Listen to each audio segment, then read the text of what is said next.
বন্ধুরা, গত ৩ তারিখে জানুয়ারি মাসের ৩ তারিখে আমরা বহরমপুর থেকে চন্দননগর যাচ্ছিলাম। যাওয়ার পথে একটু নেমেছিলাম মায়াপুরে।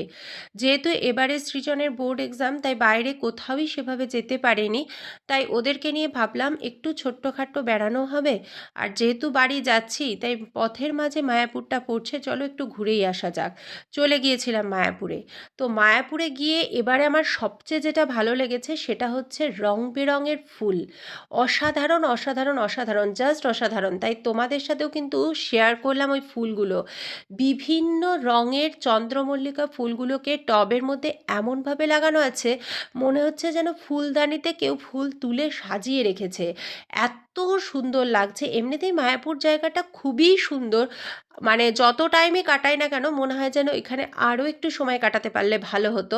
তো দেখো, খুব কাছ থেকে আমি ফুলগুলোর ভিডিও করে নিলাম তোমাদেরকে দেখাবো বলে।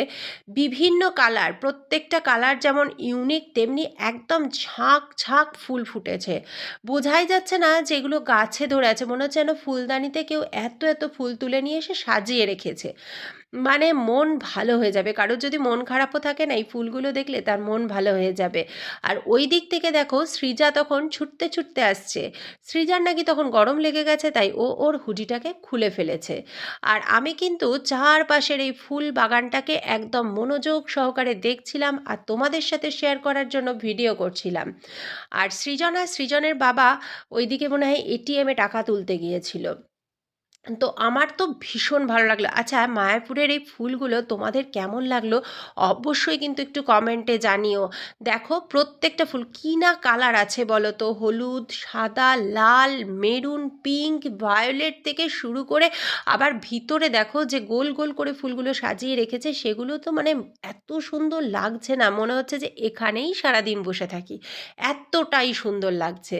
যাই হোক, তারপর আমরা এদিক ওদিক ঘুরে ঠুরে আমরা খাওয়া দাওয়া করে খেয়েছিলাম কিন্তু গীতা ভবনে।